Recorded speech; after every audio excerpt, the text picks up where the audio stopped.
ఈ ప్రపంచం అంతా ఒక ఇల్లు చేసుకొని వాడు ఏళ్తున్నాడు. వాడి ఇల్లు ఇది. యేసయ్య అంటున్నాడు, వాడిని ఫస్ట్ బంధిస్తేనే వాడి ఇల్లు దోచుకున్నట్టు సాధ్యమయ్యేది అని. ఎవరికి చెబుతున్నాడు? ఆనాడు యూదులకు చెబుతున్నాడా, లేకపోతే తర్వాత ఆయన మాటలు వినే మనకు చెబుతున్నాడా? యేసు ప్రభు భూమి మీదకి వచ్చి ప్రాణం పెట్టి వెళ్ళిపోయిన ఘట్టం జరిగి 2000 సంవత్సరాల పైచిలుకైంది. మొదటి శతాబ్దం నుండి 2000 సంవత్సరాల తర్వాత ఆయన గ్రంథం మన చేతికి రాబోతుంది.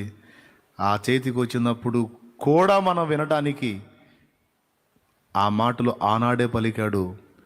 ఈనాడు మనకు కూడా అవి ఉపయోగపడతాయని ఎరిగే పలికాడు.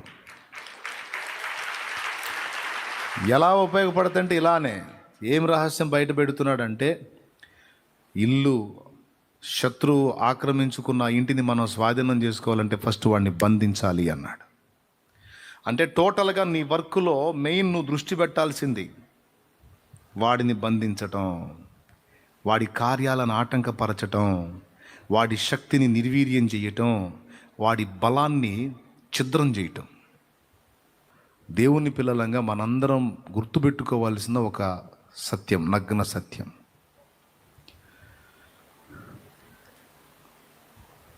దేవునికి స్తోత్రం కలుగునుగాక. హల్లెలూయా. ఈ ప్రపంచాన్ని ఒక ఇల్లుగా చేసుకొని వెళ్తున్నాడు వాడి దెయ్యాలు. ఈ మాటనే రూఢీపరుస్తూ మరొక చోట అన్నాడు, అపవిత్రాత్మ ఒక మనుషుని వదిలిపోయిన తర్వాత అది నీరు లేని చోట్లలో తిరుగుచ్చు. నేను విడిచి వచ్చిన ఇంటికి మళ్ళా వెళ్ళి చూస్తాను, ఏమన్నా సందు దొరికిద్దేమో అని మళ్ళా వచ్చిద్దట. ఆ ఇల్లు ఊడ్చి అమర్చి ఉండట చూచి వెళ్ళి దానికంటే చెడ్డమైన మరి 7 దయ్యములను వెంట పెట్టుకొని వచ్చి ఆ ఇంట కాపురముండును. అప్పుడు ఆ మనిషి మొదటి స్థితి కంటే కడపటి స్థితి మరి చెడ్డదగును అన్నాడు. ఒక మనిషిని ఇంటితో పోల్చి మాట్లాడాడు. Okay, right. ఇప్పుడు వరుసగా ఒక్కొక్కటి చెప్పుకుంటూ వస్తాం. మొట్టమొదటిది, మనుషులను ఇల్లుగా చేసుకొని దయ్యాలు వెళ్తున్నాయి. నీ భర్త త్రాగుబోతుగా త్రాగుడుతనానికి బానిసైపోయాడు అంటే ఒక దురాత్మ వాడిని ఏళ్తా ఉంది.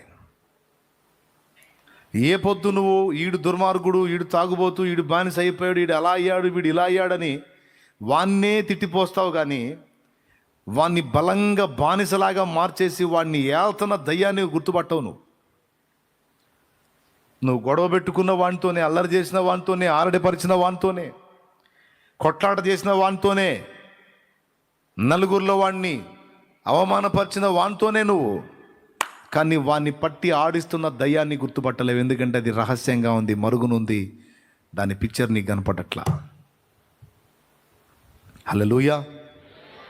కానీ నీకు తెలుసా, నీ భర్త దేహము అనే ఇంటిని వాడు ఆక్రమించాడు. మరి ఇప్పుడు నువ్వేం చేయాలి? నీ భర్తను కాదు కదిలించాల్సింది, అతన్ని తోలుబొమ్మని చేసి ఆడిస్తున్నాడే వాడితో పెట్టుకోవాలి గొడవ. యుద్ధం వాని మీద ప్రకటించాలి, పోరాటం వాని మీద చేయాలి. వాని మీద పోరాటం ప్రకటించి, యుద్ధం ప్రకటించి వాన్ని వెళ్ళగొట్టగలిగితే నీ భర్త అనే ఇంటిని నువ్వు స్వాధీనపరచుకోగలుగుతావు, గెలవగలుగుతావు. అలా గెలిచిన స్త్రీ లేరా?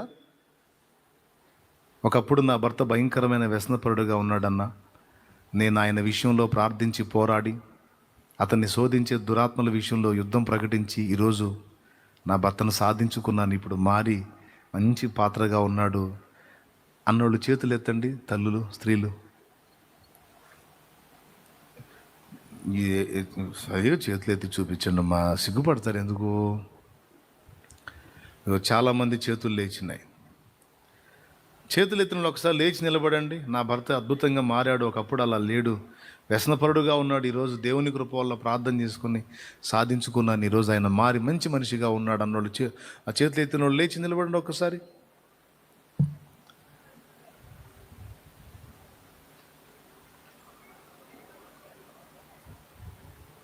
ఒక్కసారి మీరు గమనించండి, వీళ్ళందరినీ గమనించండి. వీళ్ళందరూ రహస్యాన్ని తెలుసుకున్నారు, ఏం జరుగుతుందో తెలుసుకున్నారు. భర్తను ద్వేషించడం కాదు, కానీ అతన్ని పట్టి పీడిస్తున్న దురాత్మ సంగతి తేల్చాలి. సోదరి, ప్రార్థన చేశావా? ఒక్కసారన్నా చేశావా? ప్రభు, ఆయన మంచివాడే, కానీ దురాత్మ అతన్ని శోధిస్తుంది, ప్రభు అతన్ని విడిపించు అని అడిగారా మీరు? ఎంతమంది అడిగారు మీలో? ఈ పాయింట్ని ఎంతమంది ఎత్తారు? రైట్. స్పష్టంగా రహస్యాన్ని ఎరిగి ప్రార్థన చేశారు. కూర్చోండి. Thank you.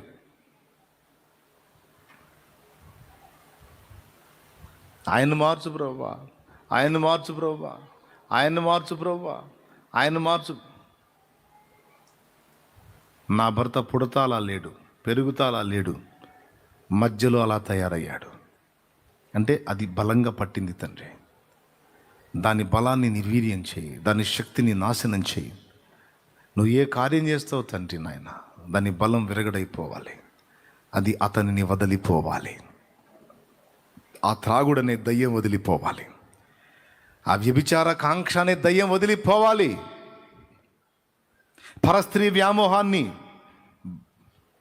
లైంగిక ఇచ్చలను రెచ్చగొట్టి హేయమైన కార్యాలు చేసేటువంటి పరిస్థితిలోకి నా భర్తను తీసుకెళ్తున్న దయ్యము ప్రభువా, దాన్ని కాల్చేయి తండ్రి, దాన్ని నాశనం చేయి, దాని శక్తి నిర్వీర్యం చేయి నాయన. నా భర్త ప్రారంభం నుండి అలా లేడు, మధ్యలో ఈ గతి పట్టాడు. తండ్రి తండ్రి తండ్రి, నా భర్త దేహమును వశపరుచుకున్న దుష్టశక్తిని బంధించు, బంధించు, బంధించు యేసు నామములో. దాని కార్యాలు నెరవేరొద్దు, దాని ఆగడాలు సాగొద్దు ప్రభు. నీ భర్త అయినా, నీ అన్న అయినా, నీ తమ్ముడైనా, నీ భార్య అయినా, తమ్ముడా, నీ బిడ్డలైనా, ప్రభువా నా భర్త అశ్లీల చిత్రాలకు అలవాటు పడిపోయాడు, అశ్లీల చిత్రాలకు అలవాటు పడి బానిస అయిపోయాడు తండ్రి. అతడు మంచివాడే, అతడు క్రమంగా ఉండేవాడే, కానీ బానిస అయ్యాడు. దయ్యము దయ్యము దయ్యము ఆ లైంగిక ఇచ్చల్లోకి నా భర్తను లాక్కెళ్తుంది తండ్రి, దుష్కామ ప్రవర్తనకు తీసుకెళ్తుంది తండ్రి, నీచమైన కార్యాలకు తీసుకెళ్తుంది తండ్రి. దాన్ని బంధించు, దాని శక్తి నుండి నా భర్తను విడిపించు. మమ్మల్ని పరిశుద్ధులుగా ఉండుటకు పిలిచావు, నీ రక్తముతో మమ్మల్ని కడిగావు ప్రభువా, పవిత్రీకరించావు తండ్రి. మళ్ళా విసర్జించిన హేయమైన క్రియలలోనికి వెళుతున్న పరిస్థితి కనపడుతుంది ప్రభువా, కరుణించు. దయ్యము లాక్కెళ్తుంది, దాన్ని బంధించు తండ్రి అని నువ్వు దాన్ని వెంటబడి తరమాలి. మోకాళ్ళు నీ పెనుగులాడాలి, పోరాటం చేయాలి. అది వానిని విలవిలలాడించి వదిలి వెళ్ళిపోతుంది. అది జరిగేంత వరకు పట్టు వదలకూడదు.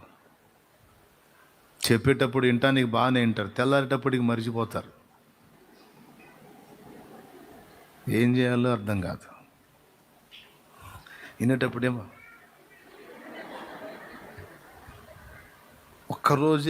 ఒక్కరోజే మళ్ళీ రెండో రోజు గుర్తుండదు.